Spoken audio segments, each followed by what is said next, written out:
Hey guys, it's Mo from Mo in the Deep End. As promised, I have been putting up this video talking about this video for a while. I have wanted to talk about, the victims we don't often think about with crimes, you know, the parents, the family members of the perpetrator. I mean, look, a lot of us as parents, as family members, as people who come into other people's lives, trying to leave them a better, person, trying to impart good things on, younger people.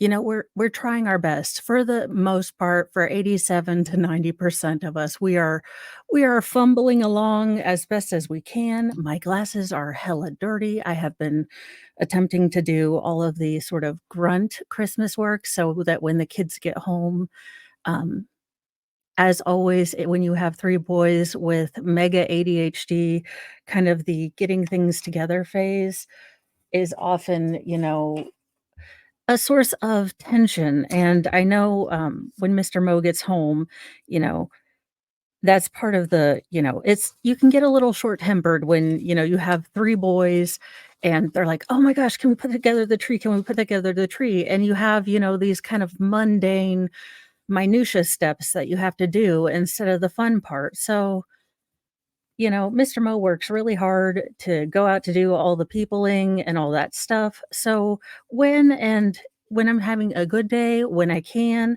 I try to get those things together so that I know typically that by the end of the day I am sort of kaput.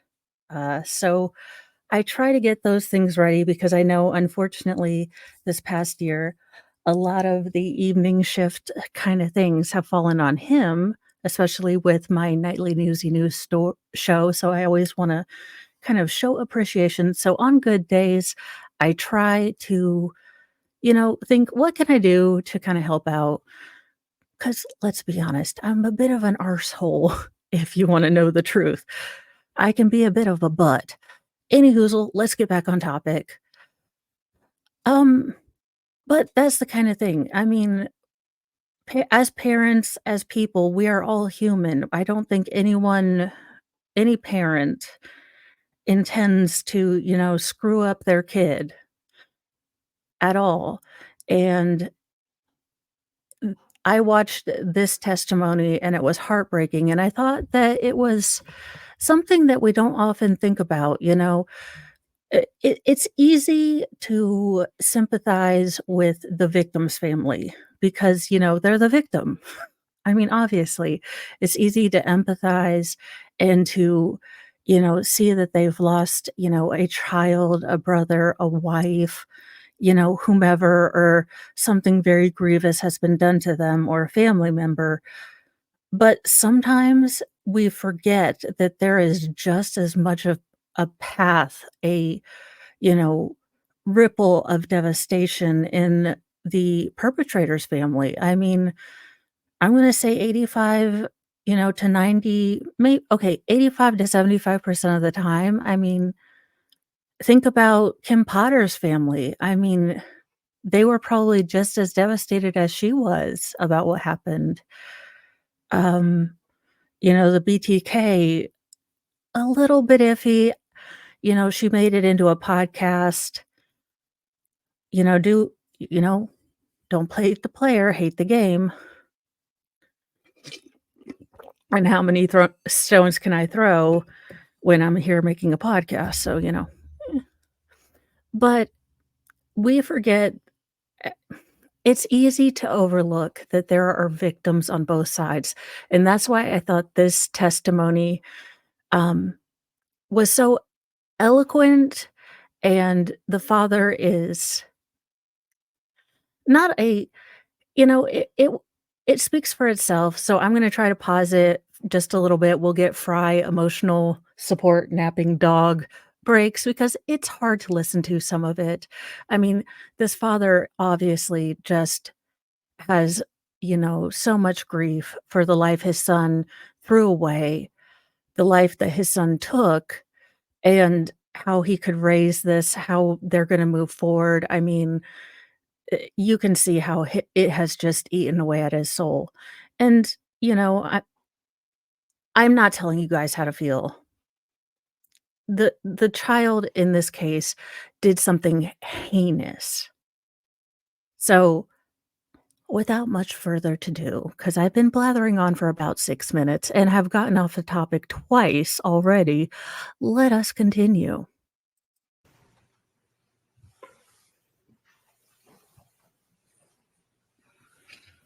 So this is that sentencing, they've already been found obviously, both boys have Sir, been please found state your guilty. name. Dean Goodale? And Mr. Goodale, do you know my client, Jeremy Goodale? I do.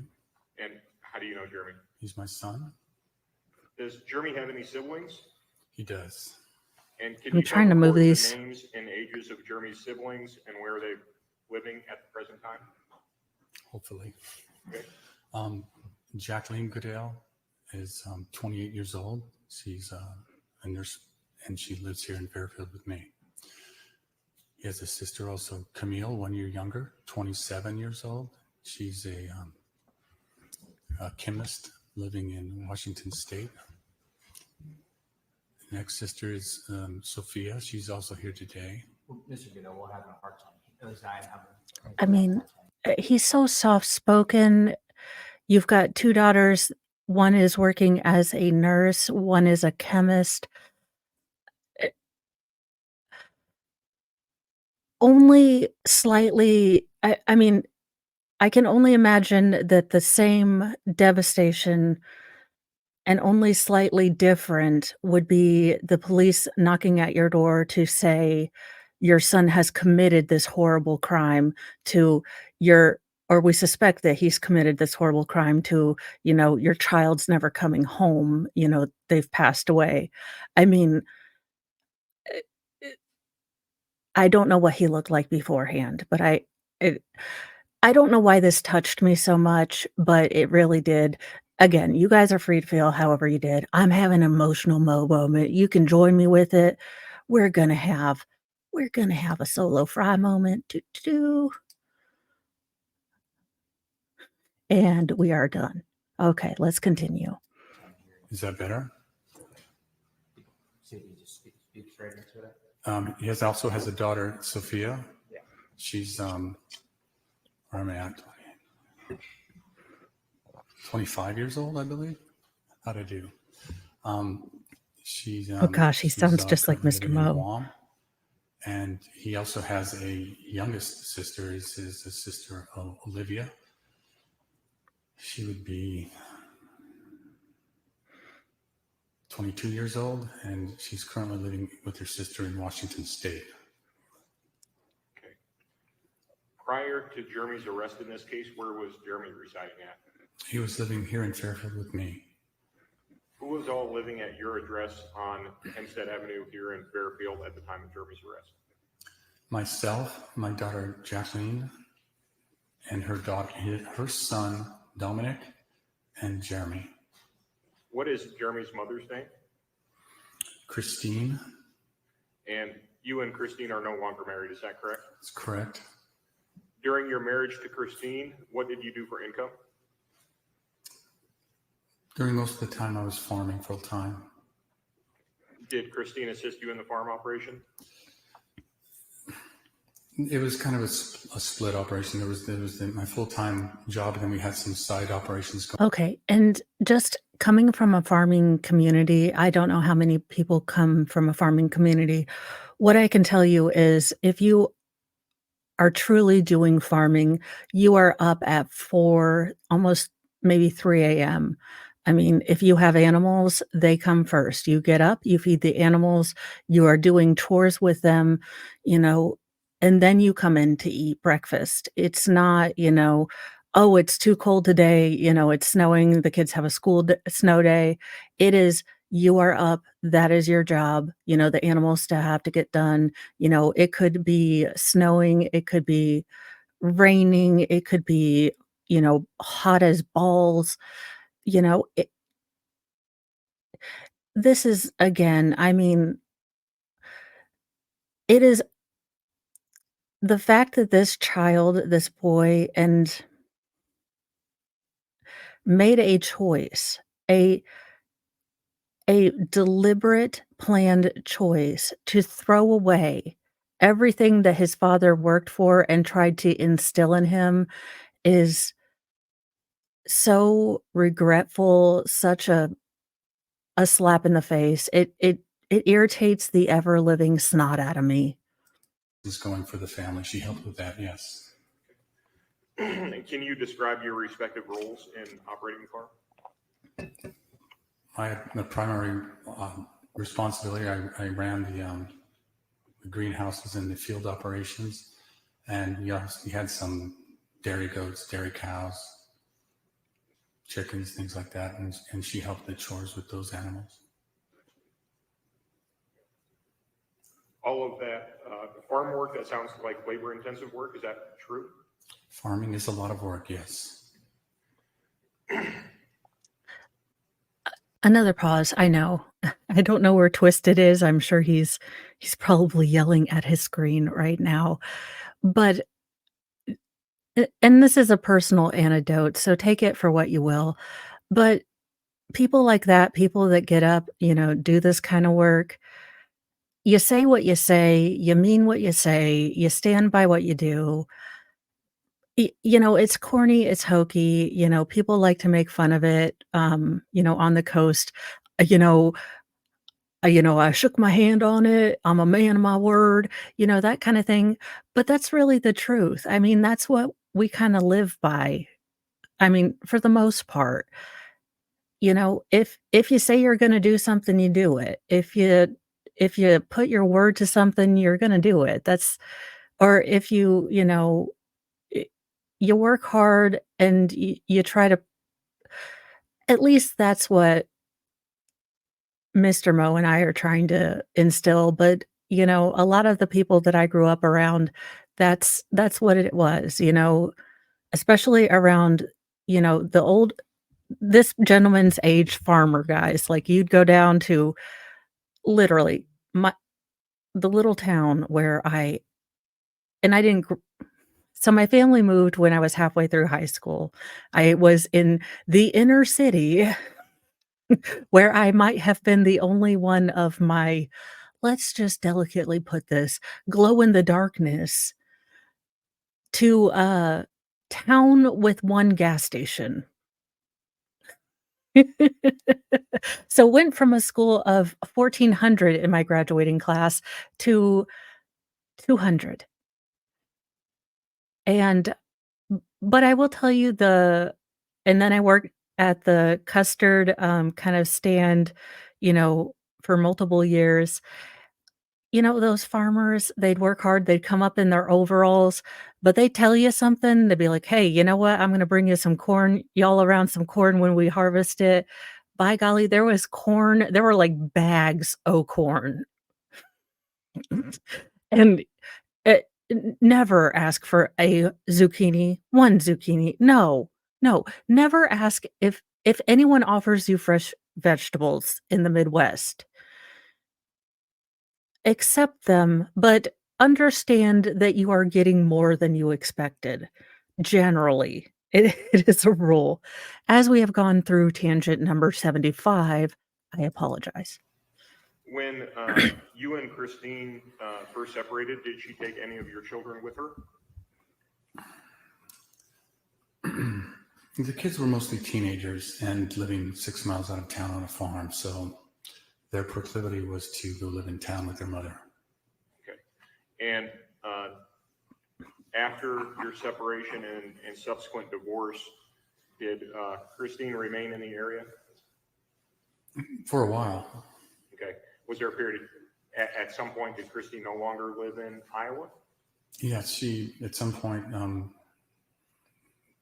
met a new boyfriend that was very domineering, and he basically dictated what they would do, and she ended up leaving Fairfield. And where did she move to? Colorado. How old was Jeremy when Christine moved to Colorado? I believe 7. No, I believe 10. Okay. As I understand things, generally, the divorce would have happened around 7, and she would have moved to Colorado when Jeremy was around the age of 10. Is that correct? That is correct. Okay. Based on your observations, what was Jeremy's relationship like with his mother after she moved to Colorado? Well, initially there was some contact, some phone calls and things, but again, it wasn't really a relationship with his mother anymore. Her phone conversations were being dominated and commandeered on the other end by her current boyfriend. So Okay. The only thing I have to say about this is we are hearing from the ex-husband. The mom is not here to defend herself, but also, ma'am, you are leaving your son for a dude, a dangly bits? Come on now, ma'am. Ma'am. Why? Just why? No, we don't do that. We don't leave our sons for dangly bits. The end. or his relationship with his mother, kind of non-existent really. It was with something else. Okay. After Christine moved to Colorado, did she ever come back to Iowa to visit the kids? There was one time, I think she visited the one time that Jeremy did visit Colorado, if I'm recalling correctly, she may have been to town and picked him up for that trip. Any other instances of Christine returning to visit with her children that you can recall? No, Did Jeremy ever visit his mother in Colorado? I think you just alluded to that. but just the one time. Can you tell the court about Jeremy's one-time visit with his mother in Colorado?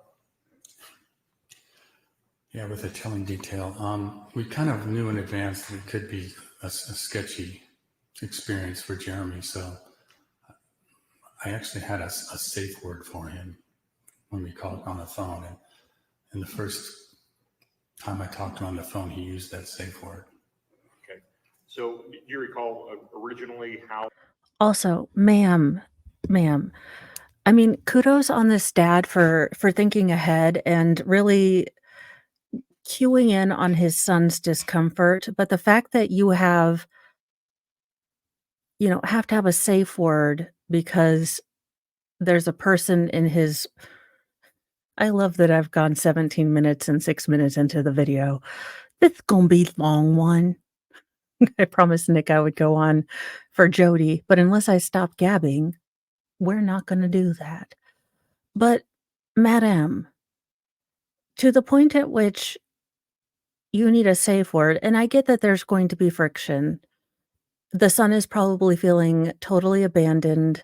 There's the source of the abandonment right there in a dude with dangly bits, so I'm sure in, usual teenage fashion, that is going to come out in complete and total disrespect, which generally adult men do not take kindly to, especially if they are domineering allegedly in Minecraft.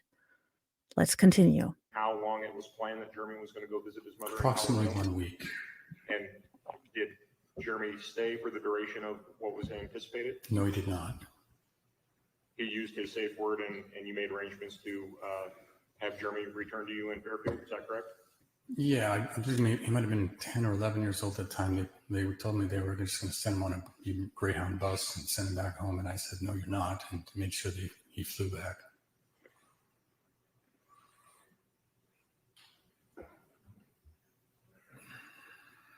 Jeremy was 12 years old when you sold your interest in the farm 6 miles out of town and you moved into the town of Fairfield, is that correct?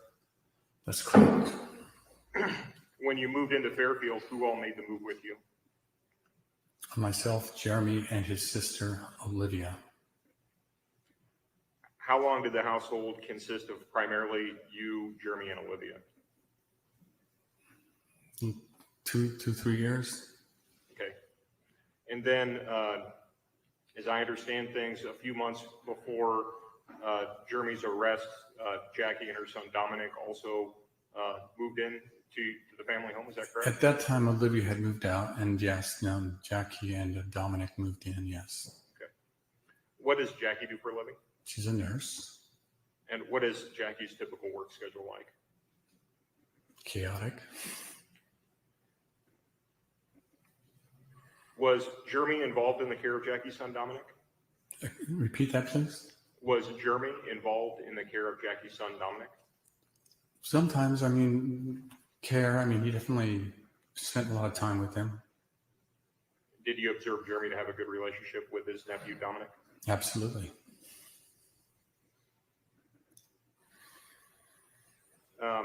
In an earlier question, you responded Olivia had already moved out. When did Olivia move out of your house? She, after graduation, she moved immediately to Iowa City to attend college, and that was 2020, 2019, I'm not sure. Okay. It was 2019, I believe. And after Olivia moved out, it would have just been you and Jeremy alone in the house until a few months before Jeremy's arrest when, excuse me, when Jackie and Dominic moved in. Is that correct? That is correct. In 2020, when Jeremy was 15 years old, the COVID pandemic hit the country. How did COVID impact Jeremy's day-to-day routine? You know, he was, you know, his mom kind of abandoned him. Oh, Take your time. I mean, and as a parent, you feel things. You know, I never gave credit. I never realized how much I would feel for another person until I was a parent. I mean, when they hurt, you hurt triple. When, you know, they're struggling, you feel a bajillion times worse because you're wondering how, and especially when they're teenagers. Oh, dear Lord. You know, should I push more? I don't wanna be that pushy mom. You know, should I let them breathe? But I don't wanna be a neglectful parent. You know, well, should I, I don't wanna be that mom from Mean Girls. Oh my gosh. Okay. So, you know, it's and then all you get back is the, "Oh, okay, fine, eh." And it's hard because sometimes you don't get that feedback, and goodness knows it I give my daughters a whole lot of grace because I did it to my mom, and I'm sure that a lot of you out there are probably shaking your heads like, "Yep, I did it to my mom too," and it hits different being on the other side, so I try to give my kids a lot of grace and just kinda remind them, "Hey, human too, trying to be here, I'm a help and support, I'm, not gonna judge, but I am here as a source of help." But, for kids, you know, no matter how many times we reach out and it's still our jobs to put all those bridges out there, you know, suspension, brick and mortar, even plywood, whatever we have at hand at sometimes, you know, it, sometimes it seems like we put out all these bridges and they don't come back. And sometimes, you know, okay, story time. Let's go back to story time because obviously this is just gonna be a Mo tangents off to incredible n randomness. Let's engage.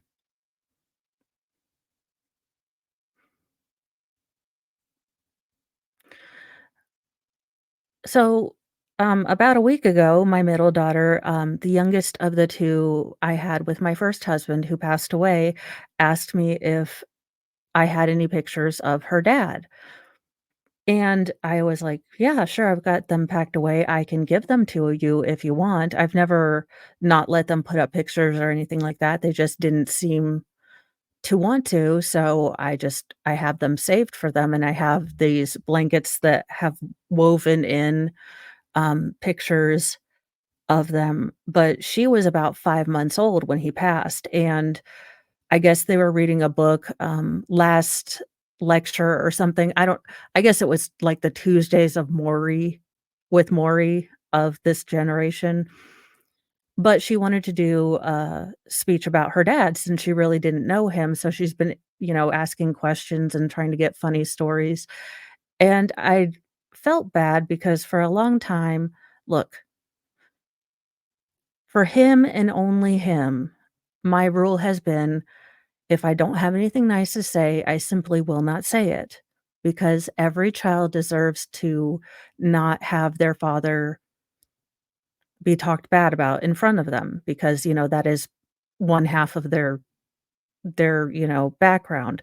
So, you know, I would kind of keep things short and to the point, but I wasn't going to sing his praises, if you will. So, going through, I sent her a bunch of pictures on the phone today, and I kinda said, "Look, sweetie, if I ever made you feel like you couldn't ask about him, I'm sorry.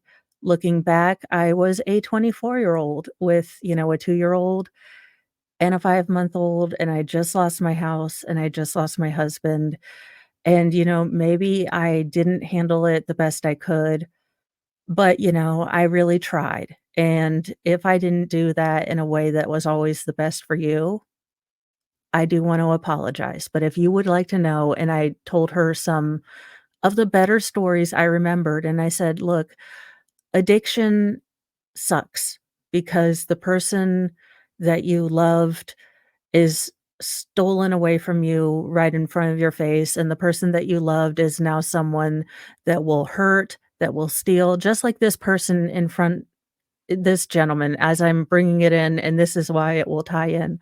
I mean, the person that he loved did something so heinous, so terrible. I mean, he wore the same, skin, the same, body that, was the child that he, burped and, rocked through the night when he had colic. I mean, my husband, you know, wore the same body, that he when he made those promises and those vows when he, broke them.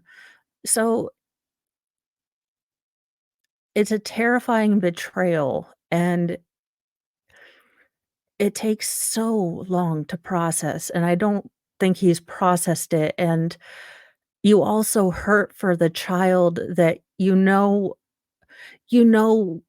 you look at all these little things, and I'm sure this father is looking at all these little things and thinking, "Oh my gosh, if I'd only done this better or this better, I could have saved this woman, I could have saved my son." And I'm sure it is in that order, this woman and my son. That's how I wanted to tie in. Tangent, maybe we'll at some point get through this actual video. I don't know. This might just be a tangent video all in of itself. Interpersonal relationships were so important to him. And we spent 2.5 years in a global war against interpersonal interactions. It devastated him.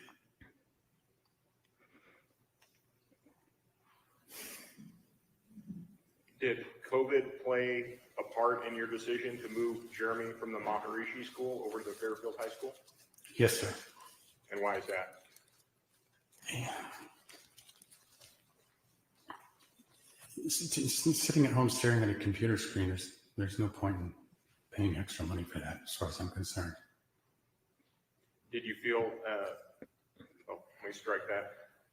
During 2020, during the COVID pandemic, was Jeremy's entire curriculum based on online classes? For a good period of time, yes. Okay.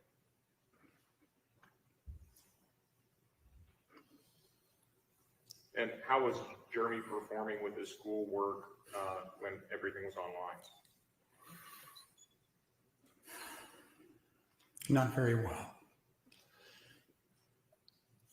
I was a single parent at that time. I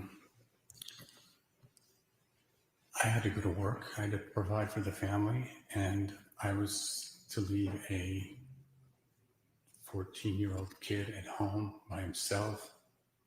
He had to be online because that's how they were getting their studies. It was an utter disaster, you can imagine. He was not doing his work. He was no matter what I seemed to do, since he had access to the internet, I couldn't keep him from playing video games, and that's pretty much what he did all day. And it set up a terrible cycle of reprimand and then laying out what I expected from him and trying to support him every way I could, and then realizing he wasn't doing what I wished, and the relationship it was really rough. So you feel that the pandemic not only affected Jeremy generally, but also your relationship with your son? Definitely.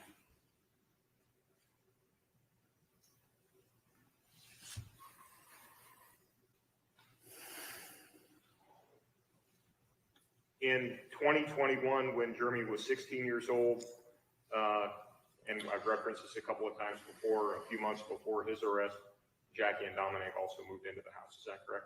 Yes, sir. In the months leading up to November of 2021, did you notice Jeremy struggling? Yes, sir.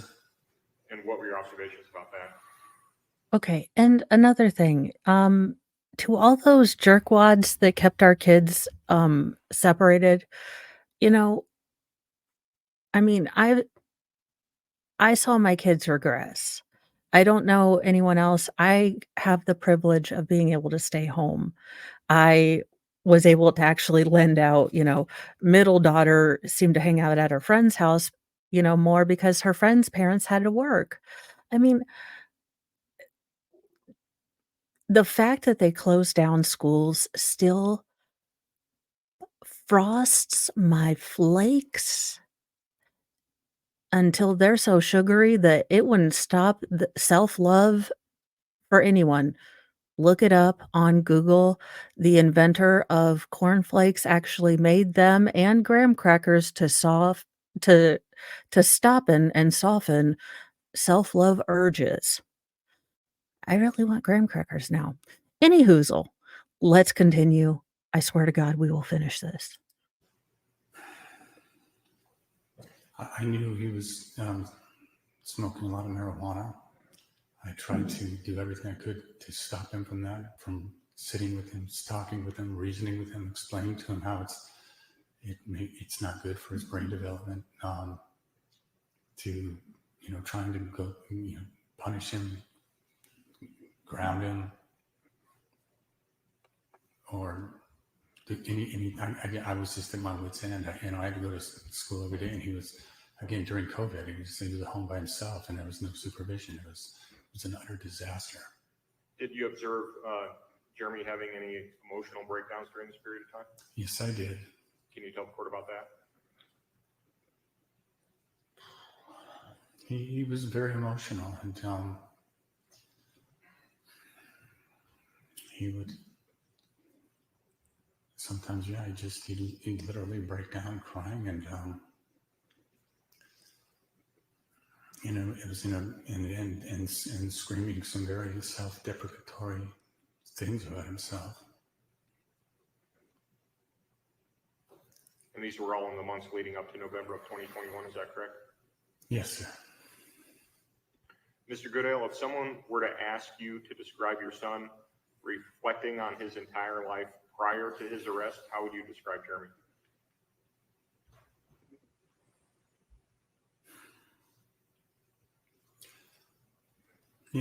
He was troubled, but he was also, highly intelligent. He did extremely well at times.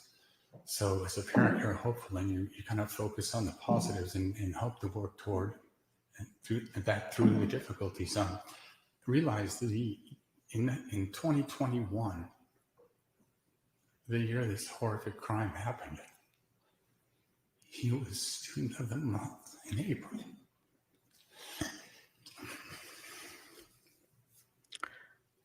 At Fairfield High School, and also the tennis MVP that same year. And it's so hard. I mean, especially with teenagers, their brain is developing. There's hormones, there's ridiculousness. They've got TikTok, they've got Twitter, they have got drama. I mean, they could be girls, I only know girls so far, but I mean, they could be having the best day, and then all of a sudden you ask them what's going on, and they look like they are about to cry, and then the next minute you are like, I am I am washed in the blood. Don't come near me. I have holy water, and I am not afraid to use it. I mean, it it is, and as a parent, you are just, I mean, you can read all the books, you can watch all the Oprah, you can watch all the Dr. Phil, you know, and, you know, all these people tell you what to do, and until you're in the trenches and you're just trying, and every kid is so unique, and their needs are so different. And sometimes you're just like, "God, okay, if you could just send me, like, a Post-it note or something." I mean, you sent them to me. I just need a little bit of an instruction manual. Uh, you know, it's such a great responsibility, and like I said, 87%, I'll go 75 to 87% of us are really, we really totally understand the blessing that we were given, and we are trying our damnedest to do the best we can, just like this guy, and it's messy, and it's hard, and it's difficult, and you can tell this man is just so shaken. So is it a safe assumption that you thought Jeremy was turning a level or turning a corner with his level of maturity? I was certainly hoping so. Were you concerned about Jeremy's maturity level? Yes, it was very clear to me that he was probably, in terms of emotional and intellectual maturity, he was probably at the bottom of the curve for his age group.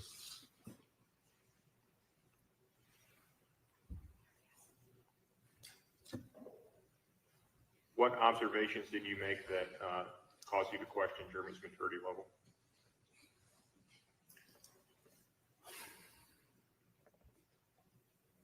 Specifics, I don't know if I can come up with a specific example. It's just observing his behavior on a day-to-day basis. Did Jeremy have a driver's license or a school permit? No, he did not. And why not? Certainly wasn't encouraging it. Well, based on his behavior and the things that I was concerned about, my primary concern for him leading up to this was that he would commit suicide.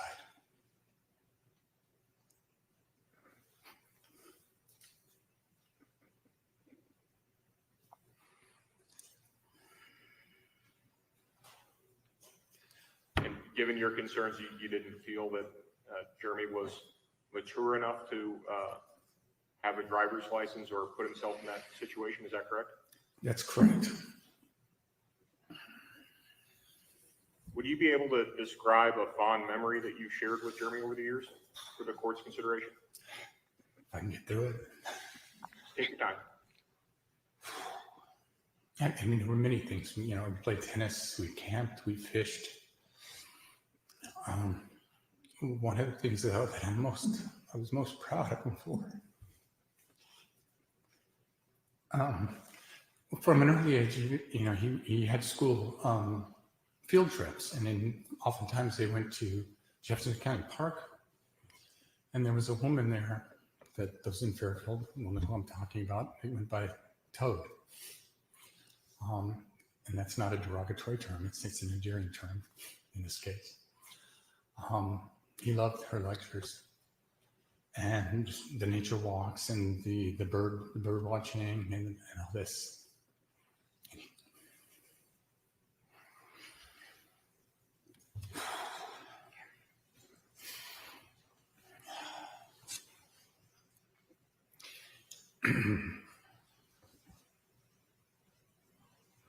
He developed an interest in ornithology. He's quite fascinated with birds, and of course I encouraged that. I bought him some books, gave him material to learn more, and also there's this Fairfield's an amazing place with some very interesting people.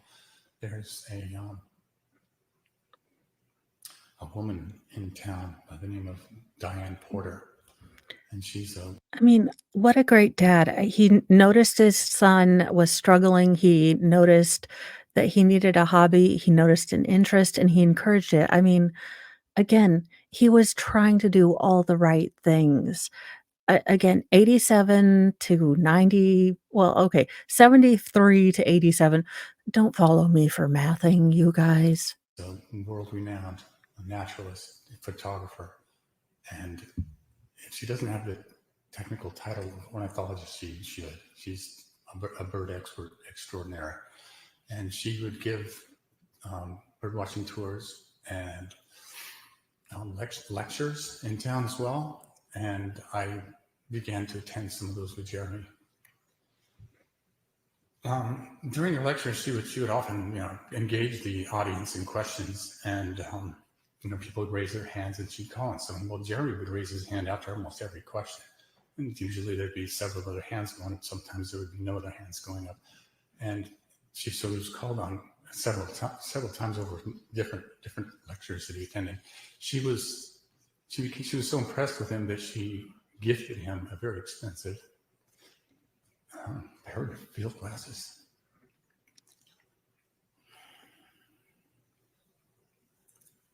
Mr. Goodale, since Jeremy's arrest back in November of 2021, have you maintained contact with him? Yes, sir. Can you tell the court generally about that?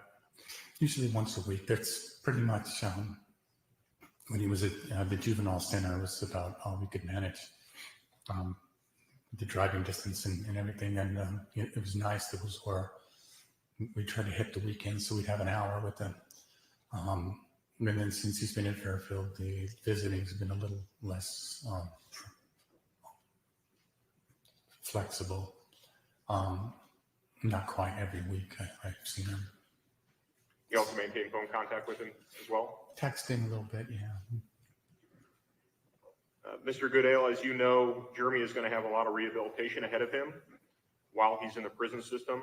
Will you continue to be a major support system for Jeremy as he works to improve himself? Of course.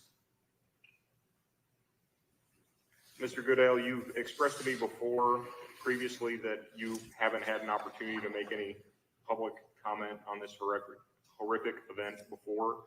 Is there anything that you would like to express here today?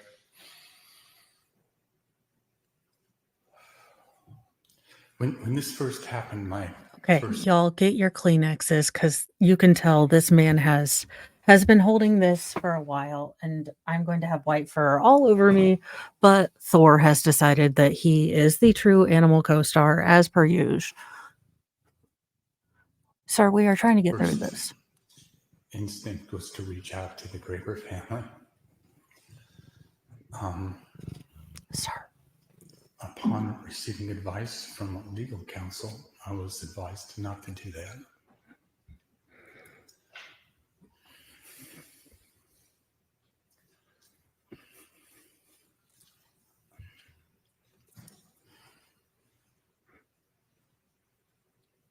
I'm just so sorry.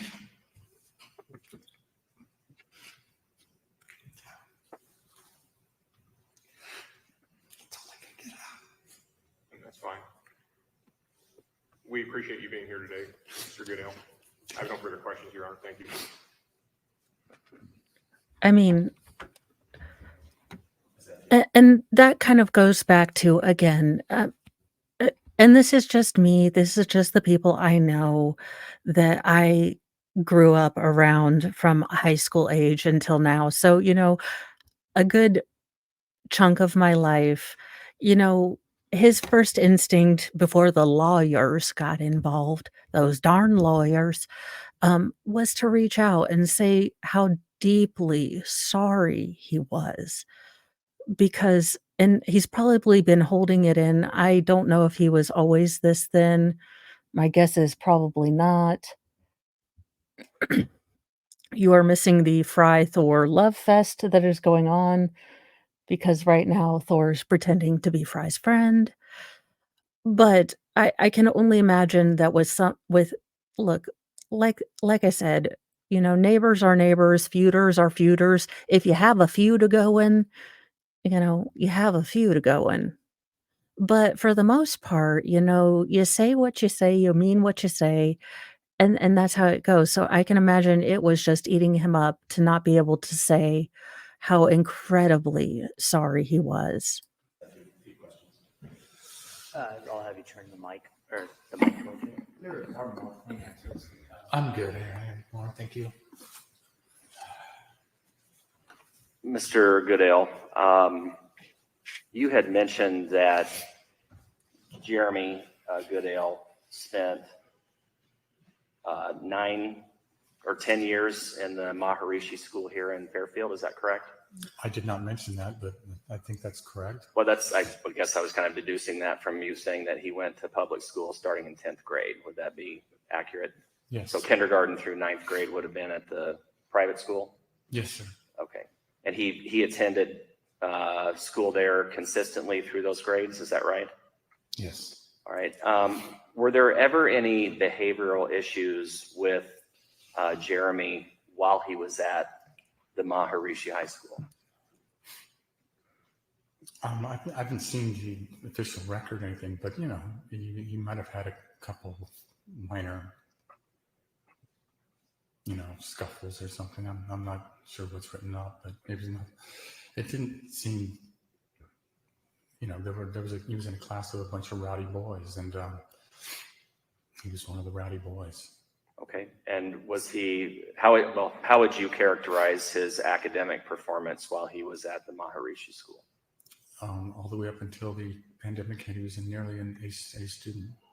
Okay. And did Jeremy want to stay at the Maharishi School, or did he want to switch to the public school and go to public high school? I remember having a conversation with him. I don't think he was averse to it. He certainly wasn't that attached to Maharishi School.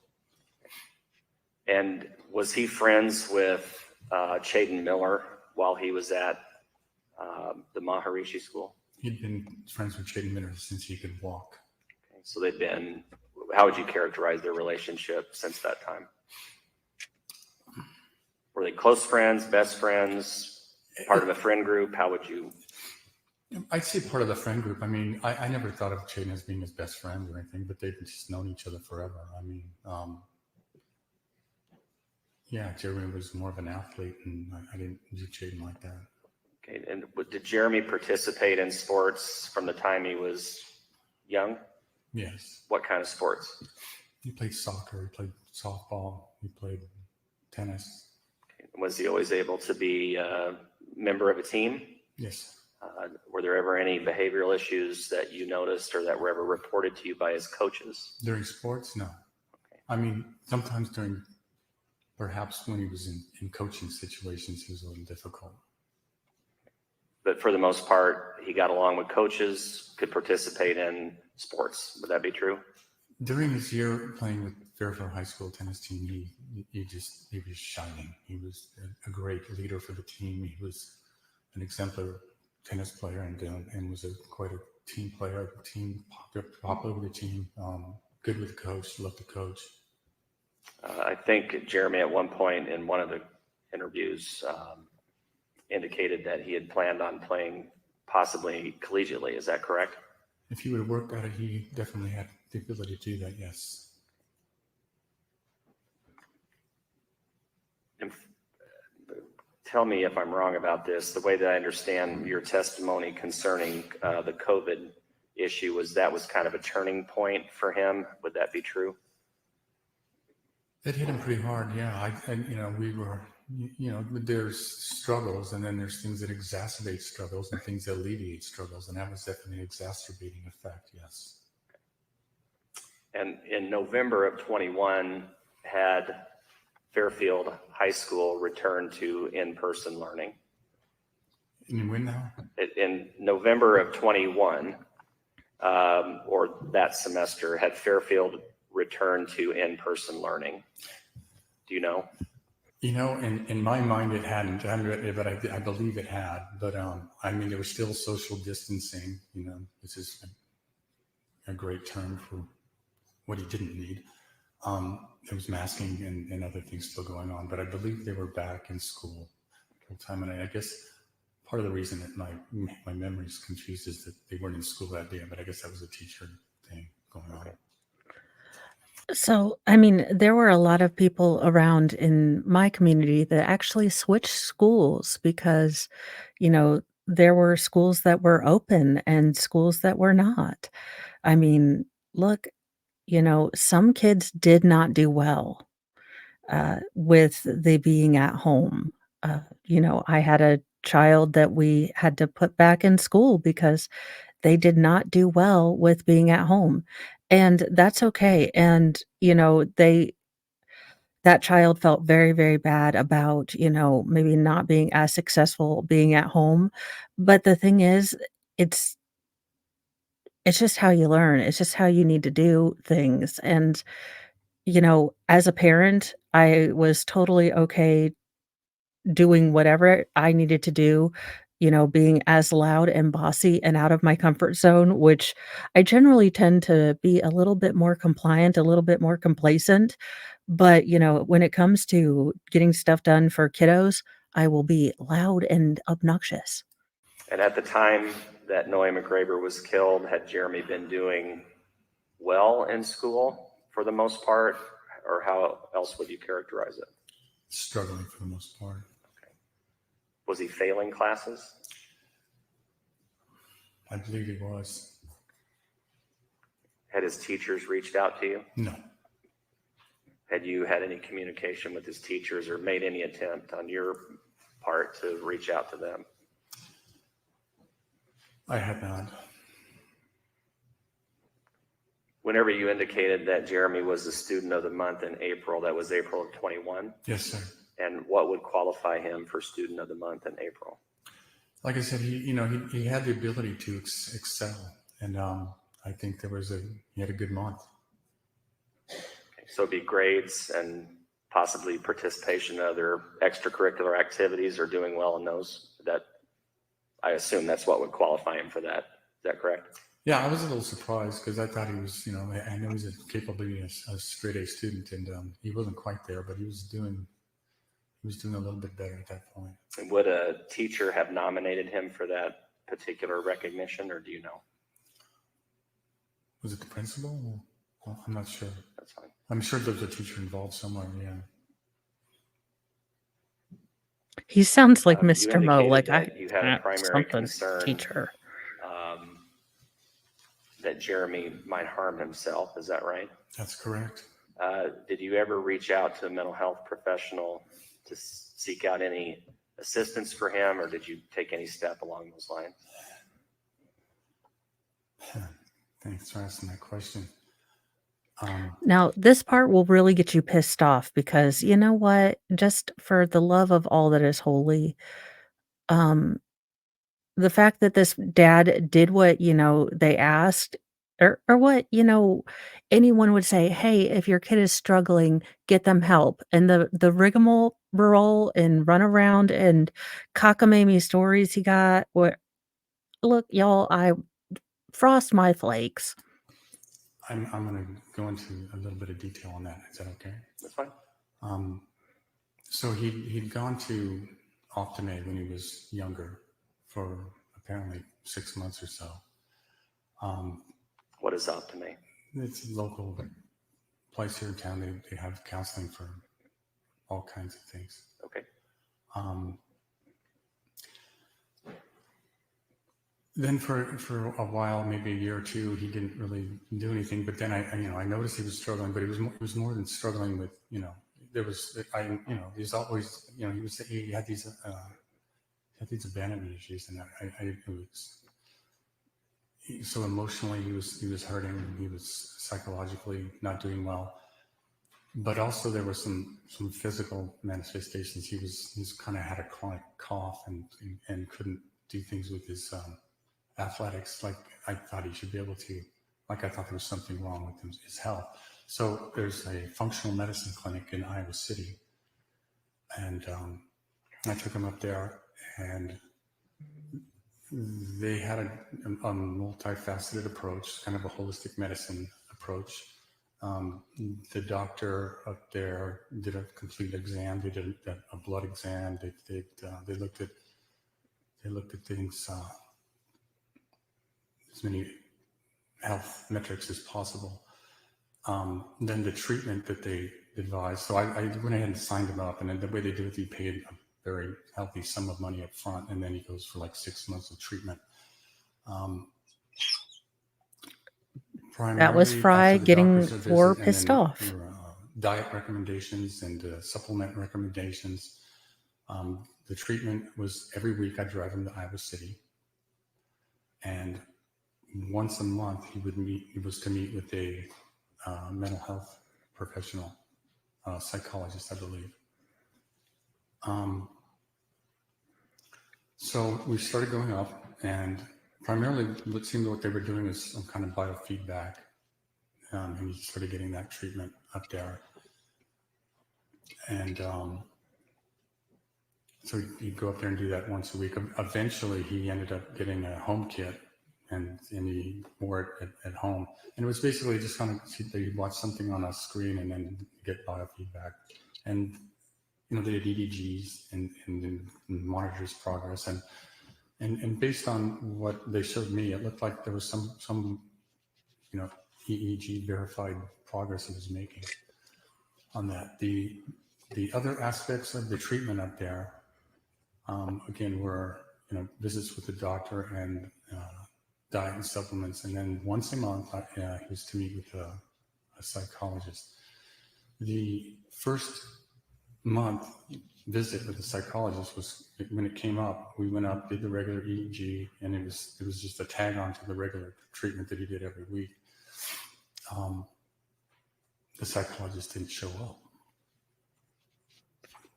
You know, that's kind of weird. Kind of a profession, business, medical health institute doesn't have somebody show up for their appointment with a patient. It seemed very bizarre to me.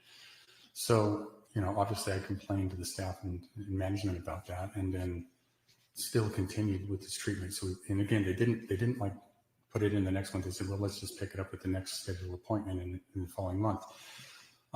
So he continued with his biofeedback and everything else.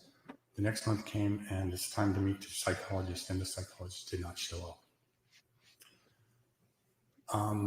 This happened 3 times, and they were billing me, by the way, for this. The amount of absolute ham Mo would be. Thor, what the actual Schnell?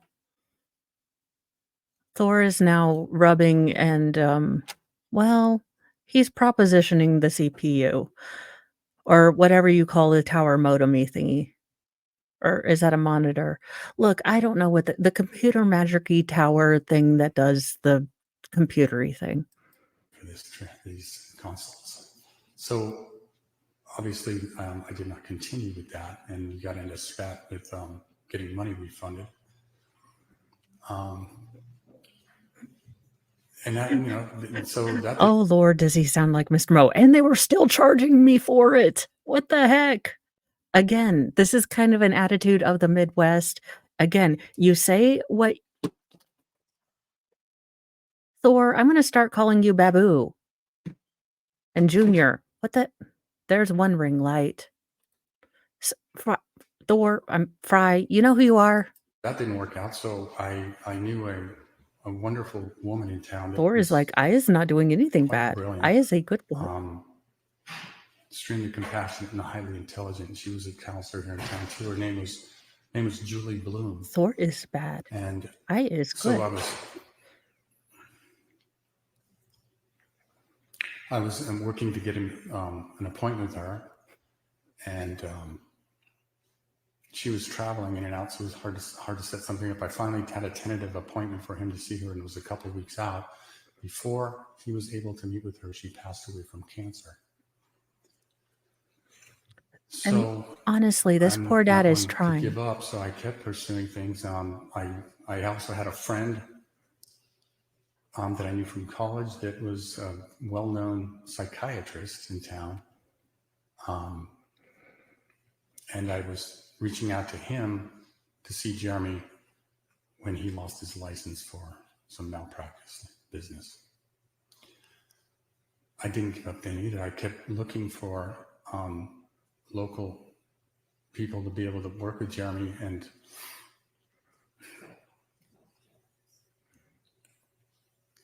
the caliber of counselors varies, but primarily was I just didn't find anyone that I felt would be a good fit for Jeremy, and I was continuing to look to the day this happened. So the first series of treatment that you tried to get him, that were the either psychologist or psychiatrist did. And to be fair, I mean, he's probably looking for, a younger male therapist, someone who's going to connect with a teen boy. I mean, I'm not saying that there's anything wrong with female therapists or, other things, but I would imagine that as a young male, it would be hard. uh, There's a reason that Jordan Peterson has the following he does, because he addresses male issues as a man, you know, in a way that isn't, judgmental, that isn't, that speaks in a language that they can hear. And I know that as a woman, I would try, if I were a counselor, but I don't know that I could speak in that language as much as I would try. So there maybe would be something to that. Did not show. Psychologist, I'm pretty sure. Sorry, the psychologist. What was that time frame? In terms of how old Jeremy was? No, well, let's take it from November of 2021. So back up from there. How long before Noe McGraver's death would you have attempted that counseling with Jeremy? 3 or 4 years, Okay, so he would have been around the age of 12. roughly, yeah. 12, 13 maybe, I don't know, I'm not exactly sure.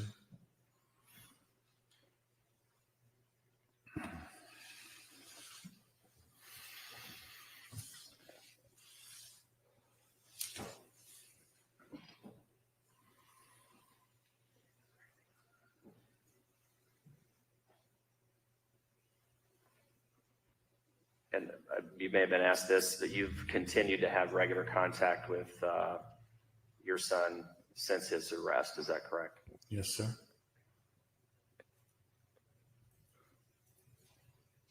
That's all I have. Thank you. Thank you. Go ahead, Mr. Cook. Thank you, Your Honor. Just a brief follow-up, Mr. Goodale. You were asked about counseling efforts that you made on behalf of Jeremy and related to that those efforts were back when he was around age 12. I think perhaps just to clarify for the court, those efforts at counseling had a lot to do with the abandonment issues that Jeremy was dealing with at the time, correct? Yes, and one more clarification. I mean, the functional medicine clinic might have been 12, but the other arrangements I was making were later, 13, maybe 14 as well. Okay. And ultimately, as you described, and I don't mean to put words in your mouth, but it sounds like essentially Jeremy didn't get any counseling due to the difficulties that you described, correct? It's surreal. Yeah. You would agree with that? Yes.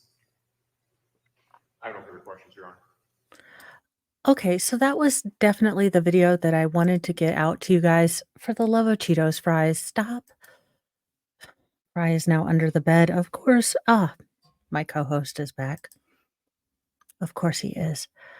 But I had been speaking about I was going to put this up, and I finally got some time to do that after some Christmas stuff. But I definitely think that this was a really good illustrator of sometimes we definitely forget that there is a whole other side, a whole other kind of ripple of, I don't know if it's victim, but destruction when there's a crime. When there's something like this that happens, there is a whole other, side of the story.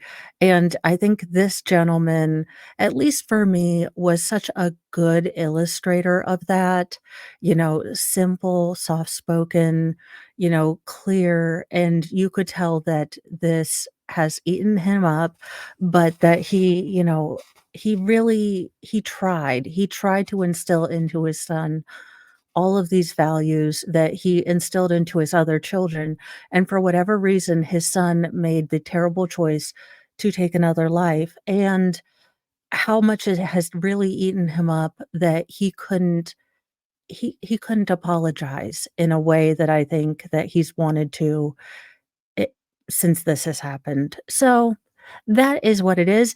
So, I apologize for the 970,000 tangents. You know me. You you knew the ride, you still bought the ticket, y'all. I will see you in a little bit. Have a wonderful rest of your day. Y'all, it is December the 5th. We have made it past Monday. We are well, Fry's taking another nap. You know, all is well with the world. I will see you soon. Bye, guys.